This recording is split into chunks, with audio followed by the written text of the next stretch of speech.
দেশজুড়ে প্রলয়ের অশনি সংকেত। রাজধানীসহ সারা দেশে ঝড় বৃষ্টির তাণ্ডব। একটানা ভারী থেকে অতি ভারী বৃষ্টিতে ডুবছে বাংলাদেশের নিম্নাঞ্চল। ঢাকা, চট্টগ্রামে দেখা দিয়েছে ভয়ঙ্কর জলাবদ্ধতা। তুমুল ঝড় বৃষ্টি দিচ্ছে মহাপ্রলয়ের আভাস। মঙ্গলবার থেকে ভারী থেকে অতি ভারী বৃষ্টির থাবায় পড়েছে সারা দেশ।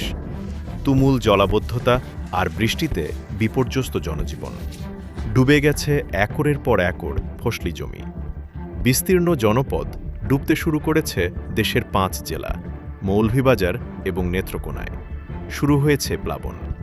সুনামগঞ্জে গত 24 ঘণ্টায় প্রায় সব নদ-নদীর পানি বেড়েছে। দ্রুতই তলিয়ে যাচ্ছে হাওড়াঞ্চলের ফসল।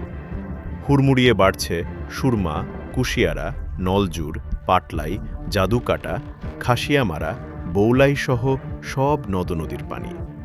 টানা এবং অতি ভারী বৃষ্টিতে দ্রুতই বৃদ্ধি পাচ্ছে নদ-নদীর পানি চলমান। বৃষ্টি বলয় ঝুমুর আরও 5 দিন সক্রিয় থাকবে বলে জানিয়েছে আবহাওয়া অধিদপ্তর। এই সময়ের মধ্যেই 5 জেলায় দেখা দেবে ভয়াবহ প্লাবন। এর মধ্যে সবচেয়ে বেশি ঝুঁকিতে মৌলভীবাজার, নেত্রকোনা, সিলেট, হবিগঞ্জ এবং সুনামগঞ্জের নিম্নাঞ্চল। এর মধ্যেই প্লাবিত হয়েছে মৌলভীবাজার, নেত্রকোনা এবং সুনামগঞ্জের নিম্নাঞ্চল। ভাঙছে একের পর এক বাঁধ। মঙ্গলবারই 96 ঘণ্টায় দেশের 8 বিভাগের বিভিন্ন স্থানে ভারী থেকে অতি ভারী বৃষ্টির পূর্বাভাস দেয় আবহাওয়া অধিদপ্তর। সংস্থাটি বলছে 24 ঘণ্টায় দেশে সর্বোচ্চ বৃষ্টি হয়েছে কিশোরগঞ্জের নিকলিতে 10 মিলিমিটার। এছাড়া ভোলায় বৃষ্টি হয়েছে 10 মিলিমিটার আর ফেনীতে 100 মিলিমিটার। আগামী 4 মে পর্যন্ত থাকবে তুমুল ঝড় বৃষ্টি। দেশের ভোগাই, কংস, মনু, সোমেশ্বরী এবং মগড়া নদীর পানিও বিপৎসীমার ওপরে।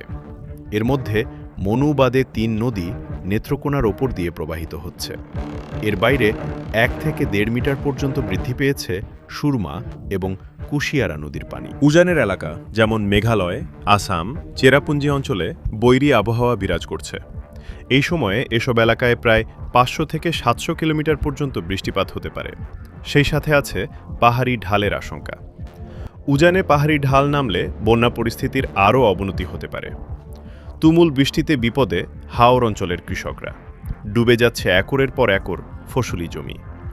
কালবৈশাখী ঝড়ে বজ্রপাতে বাড়ছে প্রাণহানির সংখ্যা। বজ্রপাতে নিহতের মধ্যে বেশিরভাগই কৃষক।